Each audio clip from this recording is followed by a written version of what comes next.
Saber Direito desta semana é sobre diálogos constitucionais. O curso aborda mutação constitucional judicial, entes federados brasileiros, controle político e muito mais. As aulas são com a professora Cibele Fernandes Dias. Bem-vindo ao Saber Direito, eu sou a professora Cibele Fernandes Dias e na aula de hoje, no nosso curso de Diálogos Constitucionais, nós vamos tratar do controle político de constitucionalidade. Nas aulas passadas, nós já vimos a mutação constitucional, vimos também o tema da federação, separado em duas aulas, e também tratamos dos precedentes constitucionais. Na aula de hoje, nós vamos investigar esse tema do controle político de constitucionalidade e da sua importância no Brasil e de como esse controle político bem realizado, bem aplicado, pode diminuir o trabalho do controle judicial de constitucionalidade. O que é o controle político de constitucionalidade? A doutrina classifica o controle de constitucionalidade quanto à natureza do órgão competente em controle jurisdicional ou judicial e controle político. Assim, quando o controle de constitucionalidade é realizado pelo Poder Judiciário no exercício da função jurisdicional, nós temos o controle jurisdicional, o controle judicial, também chamado de jurisdição constitucional.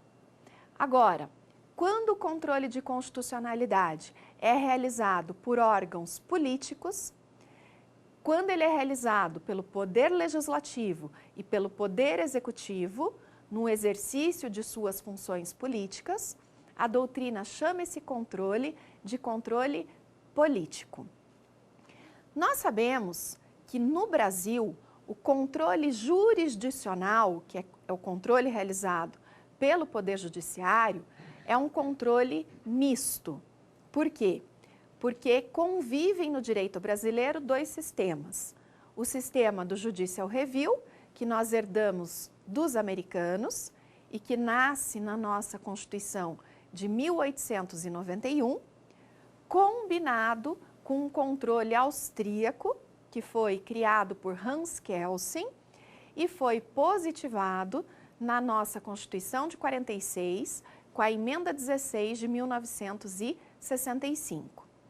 Mas ao lado desse controle judicial, que é hoje um controle muito vasto, muito abrangente, dotado de muitas técnicas de decisão, ao lado desse controle judicial existe o controle político, o controle realizado pelo Poder Legislativo e pelo Poder Executivo no exercício das suas funções políticas. Por essa razão, a doutrina diz que o sistema de controle de constitucionalidade no Brasil é um sistema misto, porque além do controle judicial, nós temos o controle político.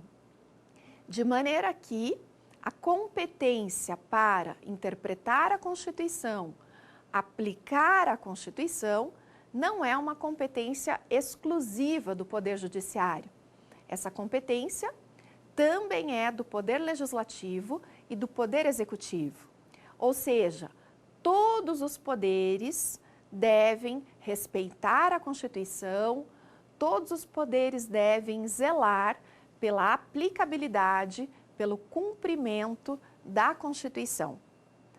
A supremacia da Constituição depende de um efetivo controle de constitucionalidade.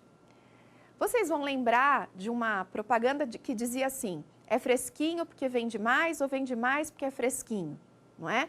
Nós podemos dizer o seguinte, a Constituição tem supremacia porque existe o controle de constitucionalidade ou existe o controle de constitucionalidade porque a Constituição tem supremacia? Nós sabemos que a supremacia da Constituição, ela foi inventada antes do controle de constitucionalidade.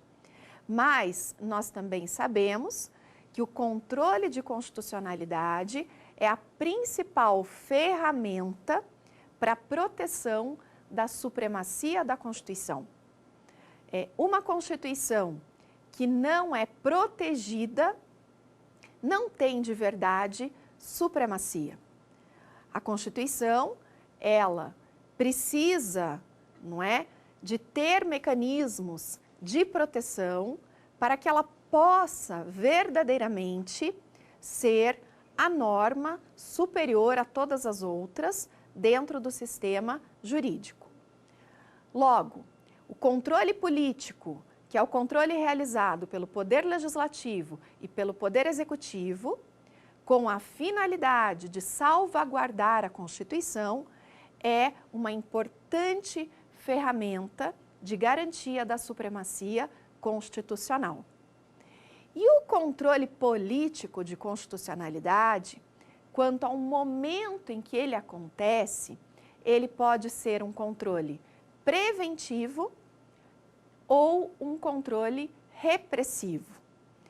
O controle preventivo é aquele controle que acontece antes do ato ingressar na ordem jurídica. O controle preventivo é um controle do projeto de lei ou da proposta de emenda antes que o projeto vire lei, antes que a proposta vire emenda. Por isso, o objetivo desse controle preventivo é evitar que ingresse no sistema leis ou emendas inconstitucionais. Nós podemos, fazendo uma analogia com o processo civil, dizer que o controle preventivo, ele atua como uma tutela inibitória, ou seja, para inibir, para impedir a produção de atos inconstitucionais. E, ao lado do controle preventivo, nós temos também o controle a posteriori, ou chamado de controle repressivo, quando a lei ou a emenda constitucional já existem, já ingressaram no sistema jurídico e já ofenderam a Constituição. Aqui, o prejuízo já está instalado. O controle repressivo visa reparar, visa corrigir essa situação de agressão à Constituição. Mas daí a doença já está espalhada. O controle preventivo, ele impede a instalação da doença. É esse o objetivo dele. Por essa razão, o controle político de constitucionalidade, nós vamos ver, ele admite as duas versões, tanto a versão preventiva quanto a versão repressiva. Nós vamos ver que existe no Brasil dois mecanismos, melhor dizendo, de controle preventivo e existem 5 mecanismos de controle político repressivo. O que significa que, no total, a doutrina e a jurisprudência reconhecem 7 instrumentos de controle político de constitucionalidade. 2 de controle político preventivo e 5 de controle político repressivo. Fazendo uma analogia com o controle jurisdicional, o controle jurisdicional no Brasil, ele é, via de regra, repressivo. Ele atua quando o mal já está instalado, ou seja, quando a doença já está implantada, quando já ocorreu a situação de inconstitucionalidade. Vocês sabem que no Brasil nós só temos um único mecanismo de controle jurisdicional preventivo, admitido pelo Supremo Tribunal Federal, que é o mandado de segurança impetrado por parlamentar contra ato da mesa da Câmara ou da mesa do Senado, também pode ser da mesa da Assembleia Legislativa, também pode ser da mesa da Câmara Legislativa do DF ou da mesa de uma Câmara Municipal, que coloque em discussão e votação um projeto de lei ou uma proposta de emenda que ofende as regras constitucionais de processo legislativo. Se o Poder Judiciário, nesse mandado de segurança impetrado pelo parlamentar, para garantir o devido processo legal legislativo, se o Poder Judiciário concede o mandado de segurança, ele tranca, ele determina o arquivamento do projeto de lei ou da proposta de emenda em virtude de sua inconstitucionalidade formal, ou seja, em virtude da agressão a uma norma da Constituição sobre processo legislativo. Então, vocês podem perceber que no controle jurisdicional, esse instrumento de controle preventivo é filho único. Toda a lógica do controle jurisdicional é a lógica do controle repressivo. O Poder Judiciário ele só vai agir quando a lei inconstitucional já está no sistema, quando a emenda inconstitucional já está no sistema. Por sua vez, o controle político de constitucionalidade, nós vamos ver, ele tem dois mecanismos de controle preventivo de constitucionalidade. E é muito importante aperfeiçoar esses mecanismos de controle político, porque se esses mecanismos de controle político forem efetivos, forem aplicados, isso vai diminuir sensivelmente o número de leis inconstitucionais e também o número de emendas inconstitucionais. Nós temos que lembrar que o Brasil é uma federação com 5.570 municípios, que geram, por sua vez, leis municipais. Nós temos 5.570 câmaras municipais que podem produzir leis municipais inconstitucionais, seja por violação à Constituição Estadual, seja por violação à Constituição Federal. Nós temos 26 assembleias legislativas que podem, em tese, produzir leis estaduais inconstitucionais, seja por violação à Constituição Estadual, seja por violação à Constituição Federal. Nós temos ainda a Câmara Legislativa do Distrito Federal, que pode, em tese, produzir leis distritais inconstitucionais, seja por violação à lei orgânica, seja por violação à Constituição Federal. E mais, nós temos um universo finito, é claro, mas é um grande universo, de leis federais, de leis elaboradas pelo Congresso Nacional, que podem também, em tese, ser inconstitucionais por violação à Constituição Federal. Logo, no Brasil, um país de grande dimensão territorial, que nós temos uma quantidade absurda de legisladores, uma quantidade absurda de leis, leis municipais, leis distritais, leis estaduais e leis federais. Se os nossos, aplicadores do direito, tanto aqueles que criam as leis, tanto aqueles que aplicam as leis, se todos estiverem preocupados com a conformidade dessas leis com a Constituição, nós teremos um sistema que a Constituição terá supremacia.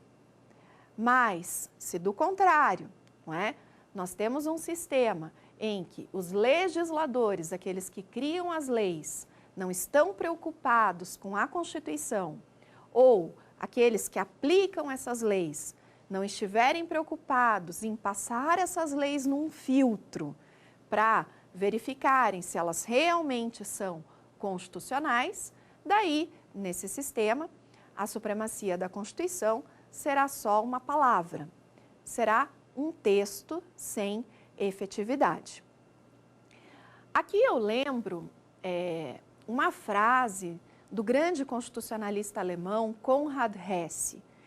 Ele diz o seguinte no livro A Força Normativa da Constituição, que foi traduzido para o português pelo ministro Gilmar Mendes. Conrad Hesse diz que uma Constituição só terá valor de norma quando a vontade de Constituição for maior que a vontade de poder. Essa vontade de Constituição, essa vontade de aplicar, de respeitar a Constituição, ela tem que ser maior que a vontade de poder. E nós podemos garantir essa fortaleza da vontade de Constituição no controle de constitucionalidade, seja no controle político, seja no controle jurisdicional. Quais são os mecanismos de controle político de constitucionalidade? Eu já disse que são 7, mas vamos começar pelos instrumentos do controle preventivo de constitucionalidade. A doutrina reconhece, em primeiro lugar, que as comissões de Constituição e Justiça do Poder Legislativo realizam controle de constitucionalidade quando opinam pela constitucionalidade ou inconstitucionalidade de projetos de lei ou de propostas de emenda. Então, as comissões de Constituição e Justiça da Câmara, do Senado, do Congresso, das Assembleias Legislativas, da Câmara Legislativa do DF, das várias câmaras municipais espalhadas pelo país, essas comissões de Constituição e Justiça, elas fazem uma análise da juridicidade e aí incluída a constitucionalidade do projeto de lei ou da proposta de emenda.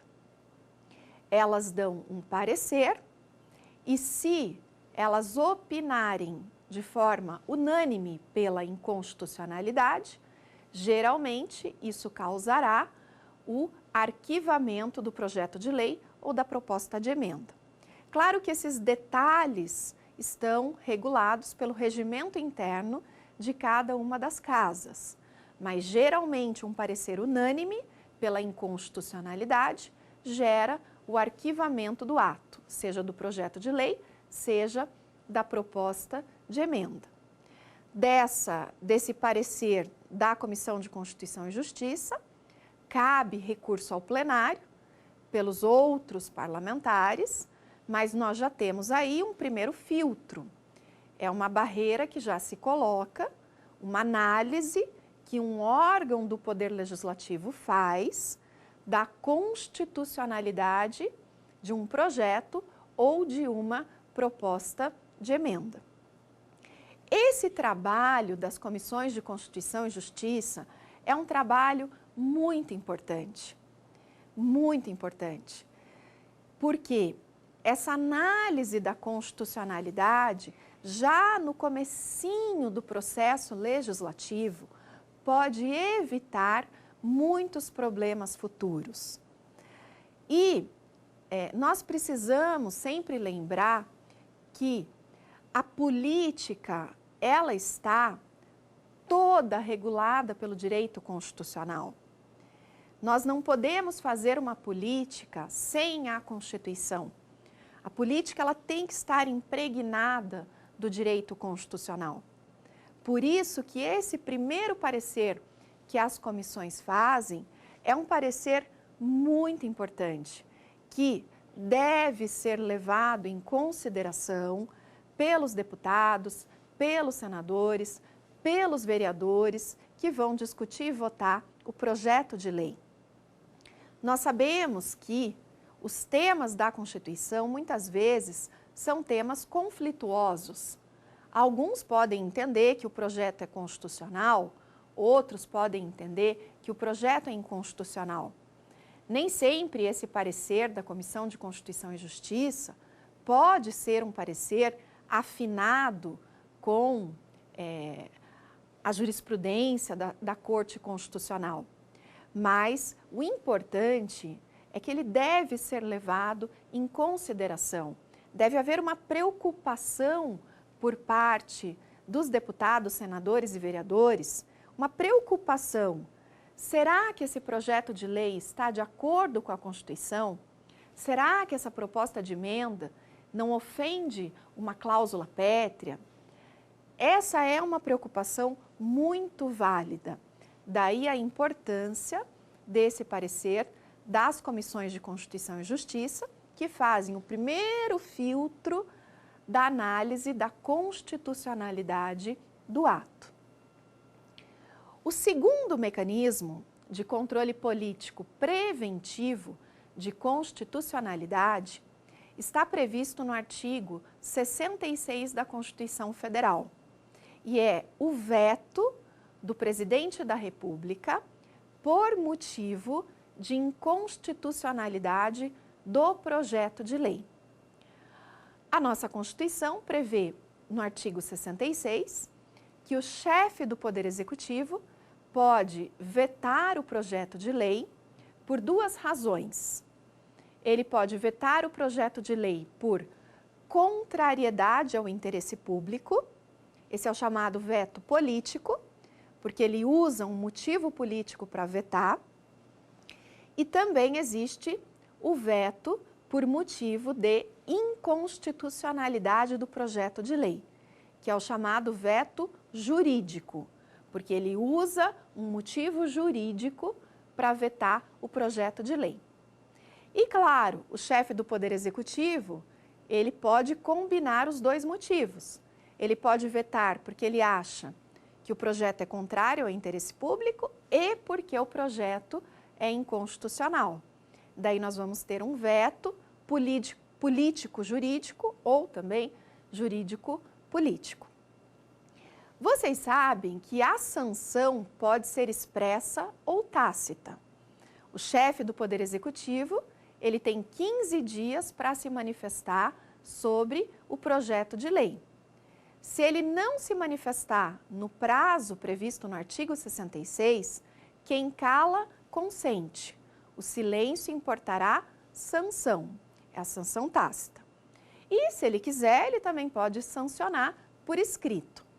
Ele não tem que motivar, ele não tem que fundamentar a sanção, mas porque na sanção ele está concordando com o Poder Legislativo, ele está aceitando, ele está dizendo sim àquele projeto de lei que foi aprovado pelo Poder Legislativo.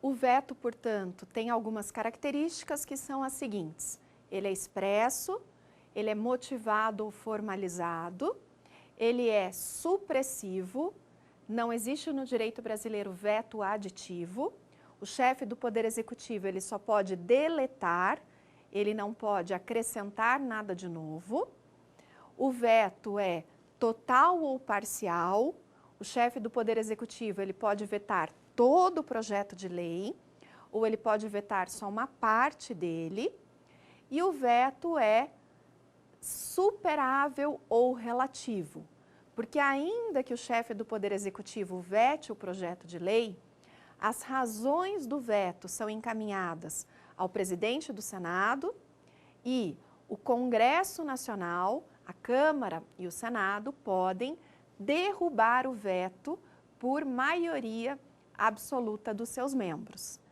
O veto é superável ou relativo, ele não é, portanto, absoluto, porque ele pode ser derrubado pelo Poder Legislativo. Ainda que o veto possa ser derrubado, é muito importante que o chefe do Poder Executivo federal, o presidente, os governadores de estado, o governador do DF e os prefeitos exerçam esse poder de vetar com prudência, sabedoria e moderação. E exerçam também esse poder de vetar por motivo de inconstitucionalidade do projeto de lei. Porque esse veto jurídico também pode evitar problemas futuros. Também pode evitar que ingresse no sistema uma lei inconstitucional. Agora que nós já vimos esses dois instrumentos de controle político preventivo, vamos chamar o nosso quiz.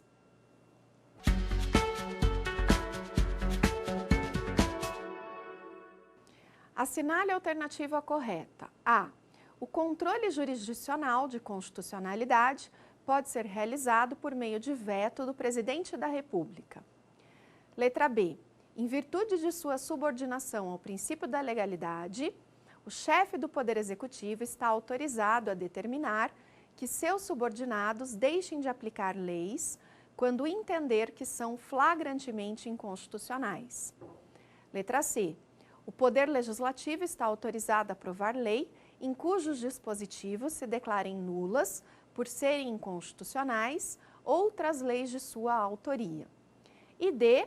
Ao Poder Legislativo é conferida a atribuição para sustar os atos normativos do Poder Executivo, podendo inclusive essa função fiscalizadora recair sobre decretos que não exorbitarem da função regulamentar.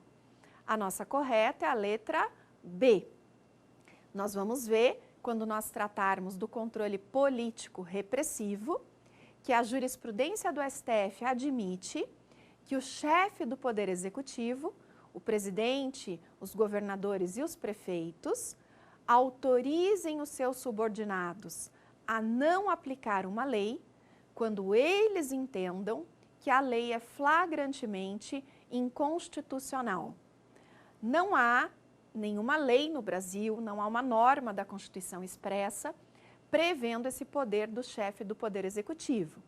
Esse poder decorre da jurisprudência do Supremo Tribunal Federal, que reconhece que a Constituição prevê que os chefes do Poder Executivo, quando tomam posse, eles têm que prometer cumprir fielmente a Constituição. Dentro desse dever de cumprir fielmente a Constituição, eles têm essa competência para fazer controle político de constitucionalidade. Nós também vemos que a letra A é errada, porque o veto do presidente não faz controle jurisdicional, ele faz controle político. A letra C é errada, porque o Poder Legislativo não pode, por meio de uma lei, declarar a inconstitucionalidade de outra lei. E a letra D é errada, porque nós vamos ver que esse controle político repressivo que o Congresso faz de sustar os atos normativos do Poder Executivo só pode recair sobre atos inconstitucionais. Por exemplo, pode recair sobre decretos em que o chefe do Executivo exorbitou da sua função regulamentadora. Continuando, vamos tratar do controle político repressivo de constitucionalidade, que a nossa doutrina admite 5 mecanismos. O primeiro, que é o veto legislativo, a competência do Congresso para sustar atos do Poder Executivo que exorbitem do poder regulamentar ou dos limites da delegação legislativa, previsto no artigo 49, inciso 5 da Constituição. O segundo, o poder do Congresso Nacional de rejeitar medida provisória por motivo de inconstitucionalidade, previsto no artigo 62 da Constituição. O terceiro, que é a competência do Senado para suspender, no todo ou em parte, a execução de lei ou ato normativo declarado inconstitucional pelo Supremo, previsto no artigo 52, inciso 10. Quarto, a competência do Tribunal de Contas para, no exercício das suas funções, apreciar a constitucionalidade das leis e dos atos normativos. E, finalmente, o poder do chefe do Poder Executivo de determinar aos seus subordinados que deixem de aplicar uma lei quando entender que ela é flagrantemente inconstitucional. Vamos tratar desses 5 mecanismos de controle político repressivo de constitucionalidade, explicando como é que funciona cada um deles e a sua importância. Sobre o tema do controle de constitucionalidade, eu indico o livro do ministro Luiz Roberto Barroso. Esse livro sobre controle de constitucionalidade aborda tanto o controle jurisdicional quanto o controle político. E já no capítulo 1 do livro, nós temos o exame de todos esses mecanismos do controle político de constitucionalidade. Na página 67 até a página 76, o ministro Barroso aborda todos os mecanismos de controle político preventivo e de controle político repressivo. Ou seja, é um livro muito importante para quem se dedica ao tema do controle de constitucionalidade. A maior parte do livro versa sobre o controle jurisdicional, mas esse capítulo do controle político também é muito didático e muito importante. Vamos começar com o primeiro mecanismo do controle político repressivo, que é apelidado pela doutrina, porque esse nome não está na Constituição, de veto legislativo, cuja fonte é o artigo 49, inciso 5 da Constituição. É competência exclusiva do Congresso Nacional sustar, ou seja, suspender a vigência de atos do Poder Executivo que exorbitem do poder regulamentar. O que significa isso? O chefe do Poder Executivo, o presidente da República, ele tem competência para editar decretos regulamentares. E, ao editar esses decretos, o chefe do Poder Executivo pode completar o sentido da lei para possibilitar a sua fiel execução. Os decretos regulamentares dependem, para serem válidos, que a sua edição se dê nos termos da lei. Um decreto regulamentar contra legem ou preter legem é um decreto em que o chefe do Poder Executivo está exorbitando do seu poder regulamentar, que é uma função administrativa. Então, se o chefe do Poder Executivo editar um decreto regulamentar contra a lei ou além da lei, esse decreto pode ter a sua vigência suspensa pelo Congresso Nacional. Uma segunda situação em relação aos decretos é que a nossa Constituição admite, em hipóteses excepcionalíssimas, o chamado decreto autônomo. O que é o decreto autônomo? É um decreto que se comporta como ato normativo primário. No decreto autônomo, o chefe do Poder Executivo, ele cria direito novo. Ele não regulamenta nenhuma lei. O decreto autônomo é um decreto independente. É um decreto que não completa nenhuma lei anterior. E a Constituição, no artigo 84, prevê que o chefe do Poder Executivo pode editar decreto autônomo para dispor sobre a organização e o funcionamento da administração pública federal, desde que o decreto não importe aumento de despesa ou criação de órgãos públicos. O Supremo entende que essa atribuição do chefe do Poder Executivo é uma atribuição para editar decreto autônomo, mas a própria Constituição estabelece o limite. O decreto autônomo não pode criar aumento de despesa, não pode gerar aumento de despesa e nem pode criar ou extinguir órgãos públicos. Vamos imaginar que o presidente faz um decreto autônomo e aumenta uma despesa nesse decreto autônomo. Ou, por meio desse decreto, ele cria um órgão público ou extingue um órgão público. Nessa situação, ele exorbitou do seu poder regulamentar. O Congresso Nacional pode suspender a vigência desse decreto. E o Congresso, ao suspender a vigência do ato do Poder Executivo, ele exerce uma competência exclusiva. Como é que ele formaliza esse ato de sustação? Ele formaliza por meio de um decreto legislativo. Então, nós vamos ter um decreto legislativo do Congresso Nacional, onde ele, Congresso, suspende a vigência, ou seja, susta a eficácia de um decreto do chefe do Poder Executivo, porque ele exorbitou o seu poder regulamentar.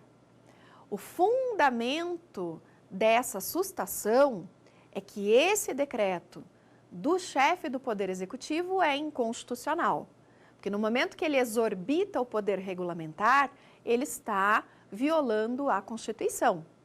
Por essa razão, esse controle do Congresso é um controle político de constitucionalidade.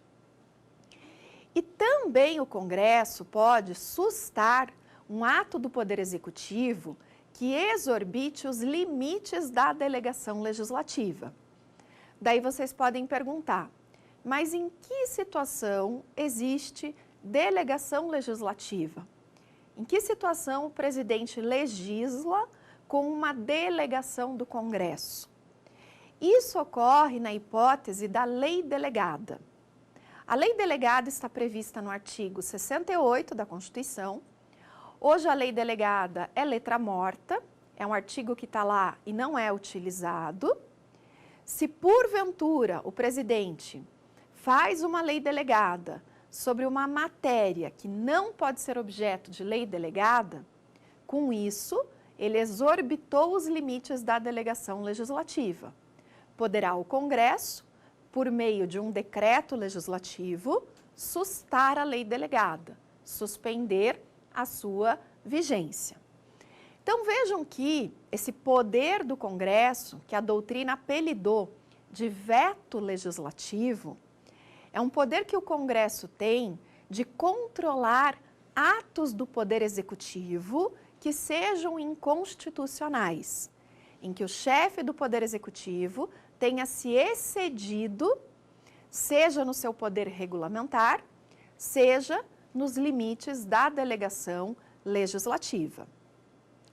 A lacuna que fica no nosso sistema é que o Congresso Nacional não pode, por meio desse poder atribuído pelo artigo 49, inciso 5 da Constituição, o Congresso não pode sustar uma medida provisória inconstitucional. Por quê? Porque a medida provisória não decorre do exercício do poder regulamentar, já que a medida provisória decorre do exercício de função legislativa. E, em segundo lugar, a medida provisória também não decorre de uma delegação legislativa, porque o presidente, quando ele edita uma medida provisória, ele exerce uma competência legislativa autônoma. Então, com isso, nós percebemos que esse veto legislativo, que é um supercontrole do Congresso Nacional, não pode incidir sobre as medidas provisórias, que é, digamos assim,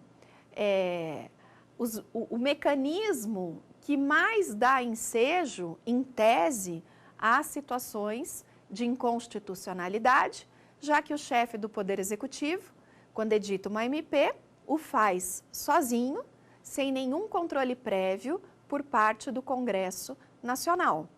Então ficou esse furo na nossa Constituição, ficou essa lacuna que a competência do Congresso, chamada de veto legislativo, não pode incidir sobre medidas provisórias.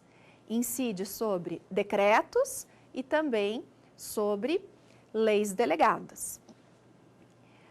O segundo mecanismo de controle político repressivo é a competência do Senado Federal, prevista no artigo 52, inciso 10, para suspender execução de leis ou atos normativos declarados inconstitucionais por decisão definitiva do STF.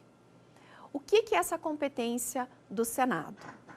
O STF, quando julga um caso no controle difuso, que é aquele controle que nós herdamos dos americanos, do Judicial Review, essa decisão do Supremo só tem efeitos interpartes. A decisão do Supremo no controle difuso não atinge terceiros estranhos à relação processual. Quando a decisão definitiva do Supremo, que declara a inconstitucionalidade de uma lei ou de um ato normativo, no caso concreto, transita em julgado, o Supremo remete cópia do seu acórdão para o Senado Federal. Por quê? Porque o Senado Federal, se entender conveniente e oportuno, é uma competência discricionária do Senado, ele pode suspender a execução dessa lei que foi declarada inconstitucional pelo Supremo. Suspender a execução é a mesma coisa que sustar, é a mesma coisa que suspender a vigência. Ou seja, a decisão do Supremo de declaração de inconstitucionalidade tem efeitos inter partes. Se o Senado suspende a vigência dessa lei, o Senado atribui efeitos erga omnes, ou seja, eficácia contra todos, a uma decisão do Supremo que só tem efeitos inter partes. Lembrando que o Senado pode suspender a execução de qualquer lei ou ato normativo, federal, estadual, distrital ou municipal, desde que, é claro, elas tenham sido declaradas inconstitucionais pelo STF no controle concreto, no controle difuso de constitucionalidade. É importante aqui lembrar o seguinte: quando o Supremo declara a inconstitucionalidade de uma lei no controle concentrado, ou seja, em ADI, ADC, ADPF, a decisão do Supremo já tem eficácia erga omnes, já tem eficácia contra todos. Por isso, o Supremo não vai encaminhar cópia do seu acórdão para o Senado. Esse poder do Senado, portanto, só vem à tona quando se trata de uma decisão do Supremo proferida no controle concreto, proferida no controle difuso, de maneira que o Senado, no exercício de uma competência política, pode suspender a execução dessa lei e dar eficácia erga omnes a uma decisão do Supremo que, a princípio, só tem efeitos inter partes. Agora que nós já vimos esses dois primeiros mecanismos do controle político repressivo, o veto legislativo e o poder do Senado de suspender a execução de leis declaradas inconstitucionais pelo Supremo, vamos para o nosso quiz, vamos para a segunda questão.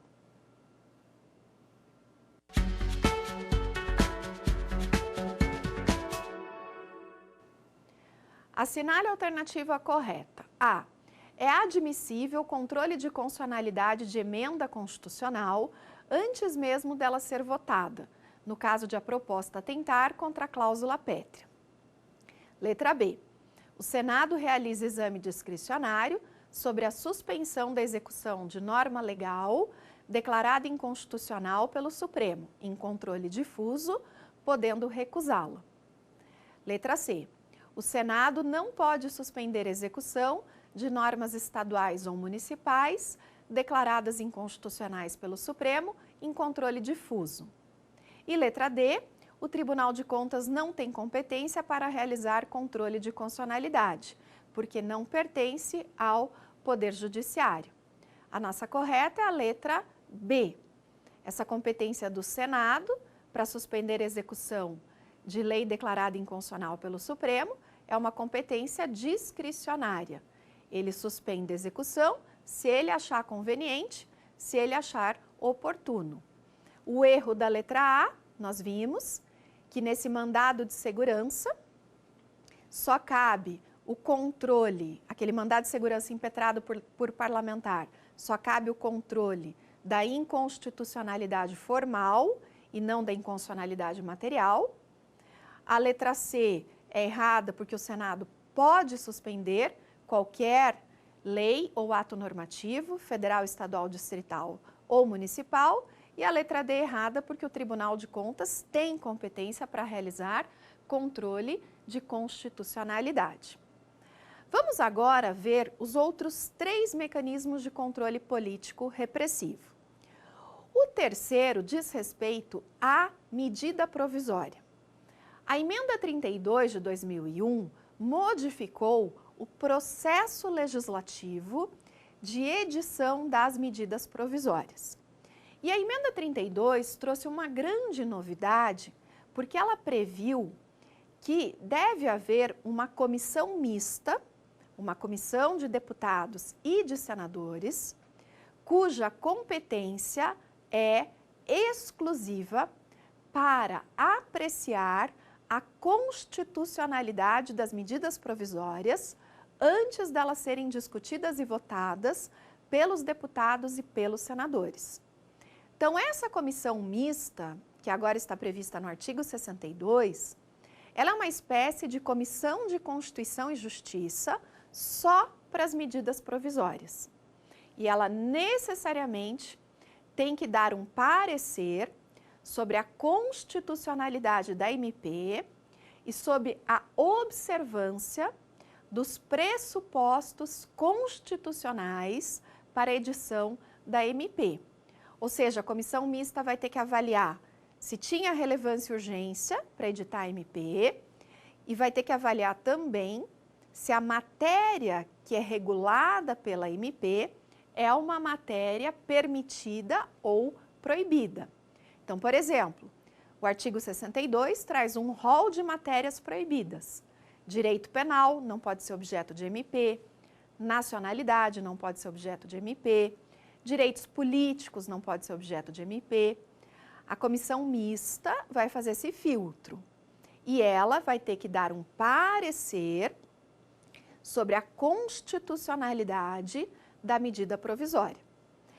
Esse controle que a comissão mista faz é um controle político e é um controle repressivo. Por quê? Porque a medida provisória já foi editada, ela já está em vigor. A comissão mista dá o parecer para orientar os deputados e os senadores a votar pela conversão da medida provisória em lei ou pela não conversão da medida provisória em lei. Mas como a MP já está em vigor, já está no sistema, essa atuação da comissão mista, composta por deputados e senadores, é uma atuação que reflete um controle político repressivo de constitucionalidade. E, ainda no contexto da MP, o artigo 62 prevê que a medida provisória ela deve ser discutida e votada em cada casa do Congresso Nacional. A discussão e votação começa na Câmara, que é a casa inicial. Se a Câmara aprovar a medida provisória, vai para o Senado Federal, que atua como casa revisora. O artigo 62 prevê que nessa discussão e votação, que acontece na Câmara e no Senado, antes de adentrar no mérito da MP, eles têm que discutir e votar apreciando a constitucionalidade da MP. O que significa que a Câmara pode rejeitar uma MP por motivo de inconstitucionalidade, ou mesmo o Senado pode rejeitar uma MP por motivo de inconstitucionalidade. Esse controle que acontece em ambas as casas do Congresso, que podem rejeitar MP com fundamento em sua inconstitucionalidade, também é reconhecido pela doutrina como um mecanismo de controle político repressivo de constitucionalidade.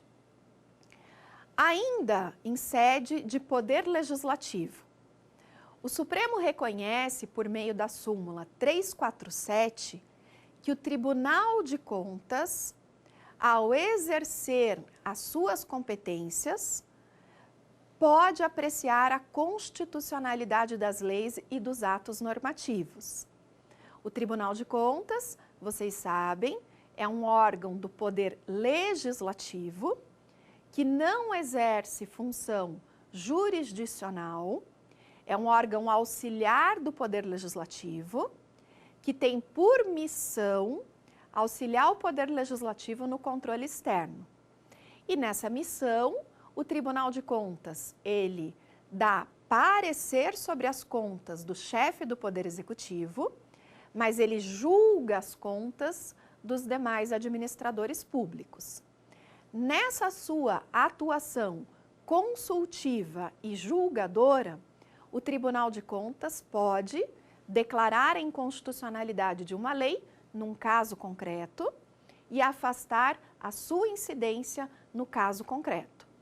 Porque é um controle político, porque o Tribunal de Contas é um órgão político, é um órgão do Poder Legislativo, e é repressivo, porque ele vai afastar a incidência de uma lei ou de uma emenda constitucional, ou mesmo de um ato administrativo, que ele entenda que é inconstitucional.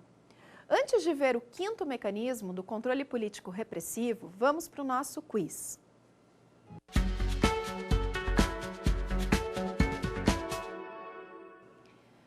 O controle político de constitucionalidade, A, não pode ser exercido pelo presidente da República quando veta um projeto de lei.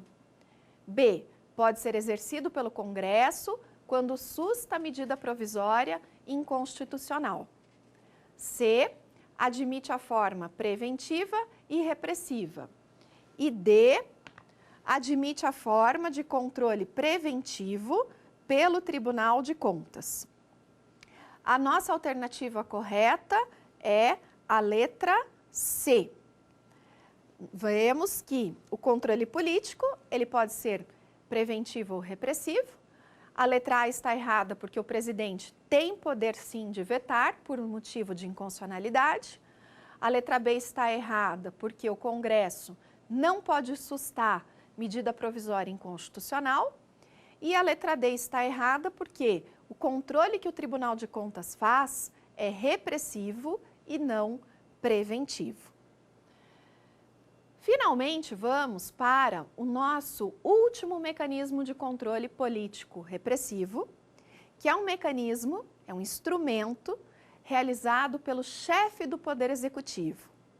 Não há dispositivo expresso na Constituição a respeito desse quinto mecanismo, mas a jurisprudência do Supremo admite que os chefes dos poderes executivos, presidente da República, governadores e prefeitos, como eles devem cumprir a Constituição e respeitar a Constituição, eles podem determinar aos seus subordinados que deixem de aplicar uma lei quando essa lei for flagrantemente inconstitucional.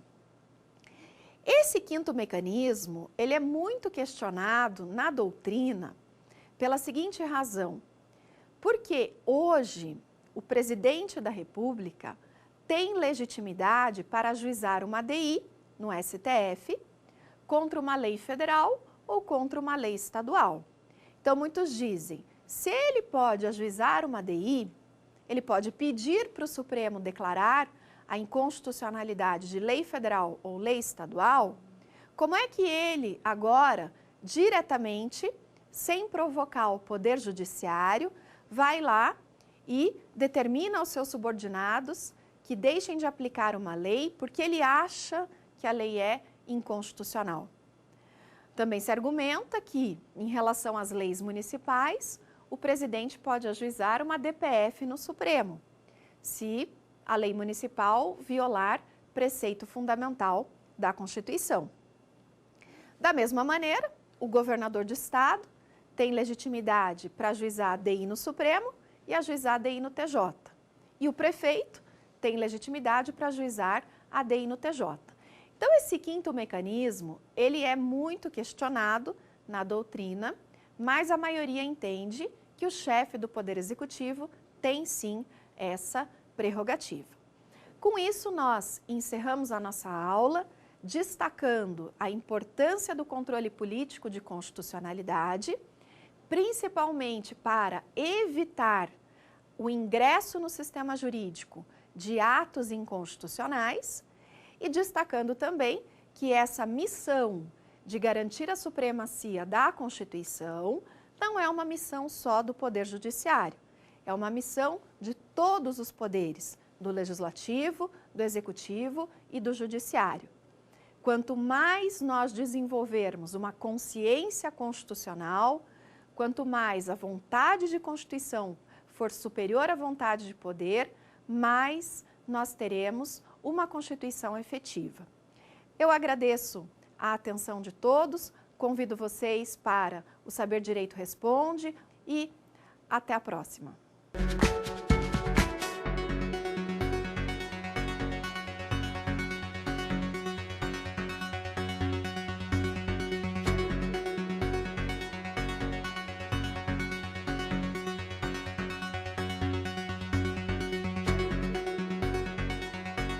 Ficou com dúvidas? Então mande um e-mail pra gente, saberdireito@stf.jus.br, ou entre em contato pelo nosso WhatsApp.